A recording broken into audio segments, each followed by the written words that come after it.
Today, we're going to break down one of the biggest financial disasters in history, the Great Crash of 1929.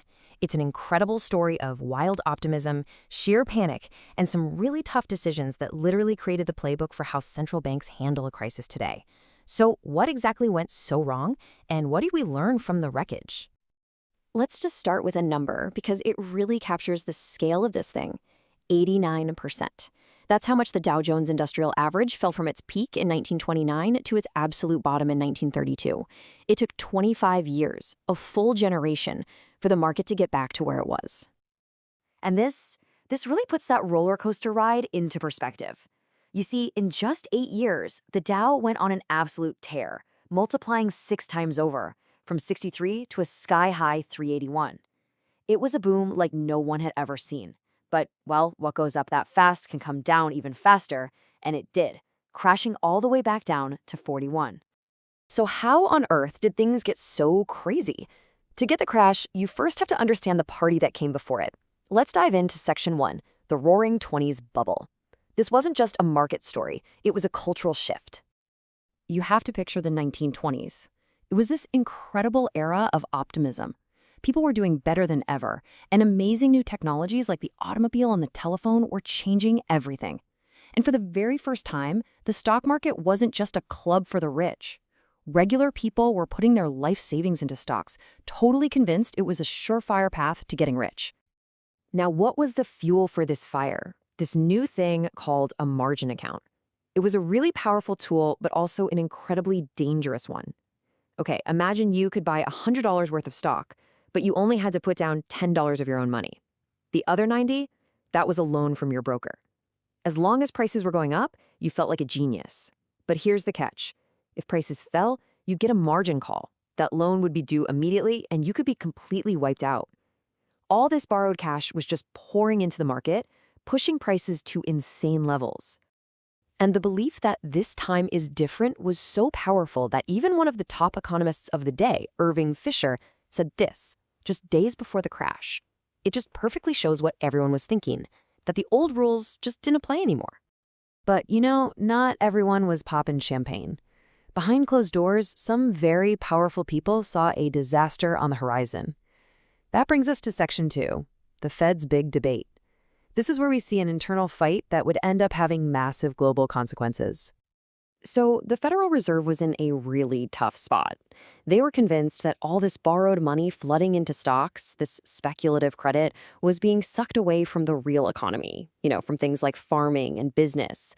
They knew they had to do something, but the big question was, what? And this question split them right down the middle. You had the Federal Reserve Board in Washington on one side. They wanted to do precision surgery. Their plan was to just tell banks, hey, stop lending money for people to gamble on stocks. But on the other side, you had the very powerful New York Fed. They wanted to use a sledgehammer. Their argument was, no, we need to raise the main interest rate and make borrowing more expensive for everybody to cool the whole system down. In the end, the New York Fed got its way. They hiked the rate up to 6% in August of 29. Now here's where it gets really complicated, because back then the world was on the gold standard. So when the US raised its rates, it set off this global chain reaction. To stop gold from flowing out of their countries, central banks in Europe had to raise their rates too. And this move slammed the brakes on economies everywhere, pushing countries into recession even before Wall Street blew up.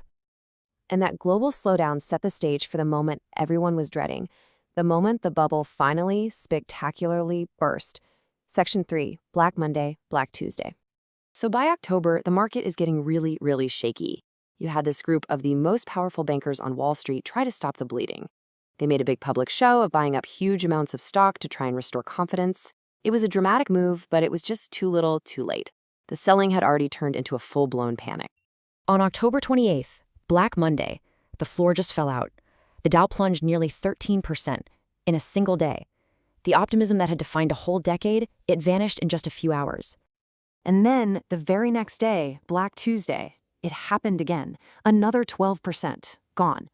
Just think about that for a second. In 2 days, a quarter of the entire market's value was just wiped out. The Great Crash was here. But the story doesn't end with the panic. What happened right after was just as crucial. That's Section 4, containing the crash. The problem wasn't just about stock prices anymore. It was about saving the entire banking system. Okay, so here's where things get kind of weird. As everyone panicked and sold their stocks, all that cash flooded into the New York City banks. Now, legally, the more deposits a bank has, the more money it has to hold in reserve, so their reserve requirements were soaring. But at the exact same time, their actual reserves were shrinking because they were stuck holding all these bad stock market loans and people were pulling cash out. The banks were getting crushed from both ends.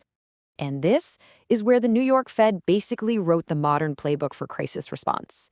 They jumped in and did 4 really important things. They bought government bonds to pump cash into the system. They opened up their lending window to banks that needed it. They slashed the same interest rate they had just raised. And maybe most importantly, they went public and promised to provide all the cash the system needed. They became the lender of last resort. Now, at the time, this was super controversial. The Fed board in Washington was furious. They thought the New York branch had gone rogue. But looking back on it now, it's pretty clear what they did worked. Those actions stopped the stock market crash from causing an immediate total collapse of the banking system. So when all the dust finally settled, what did we actually learn from all this? Well, that brings us to our last section, lessons from the fall. It really boils down to 2 huge lessons that came out of the ashes of 1929. Lesson 1, be incredibly careful when you try to use a blunt instrument like interest rates to pop a speculative bubble.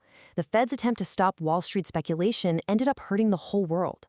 And lesson 2, when a crisis does hit, you have to act fast and go big. The New York Fed showed that in a panic, the central bank has to be the ultimate financial firefighter. And these weren't just some casual takeaways. They became economic gospel, really cemented by Milton Friedman and Anna Schwartz in their landmark book. Their deep dive into what the Fed did wrong before the crash and what the NY Fed did right after became required reading for pretty much every central banker who came after them. And this all leads us to a huge question that we are still grappling with today. Knowing how much damage they can do, should central banks try to step in and stop asset bubbles from forming in the first place, even if their tools are messy and risky? Or is their job just to stand by and be ready to clean up the mess afterward? It was the big debate back in 1929, and believe it or not, it's a debate we're still having right now.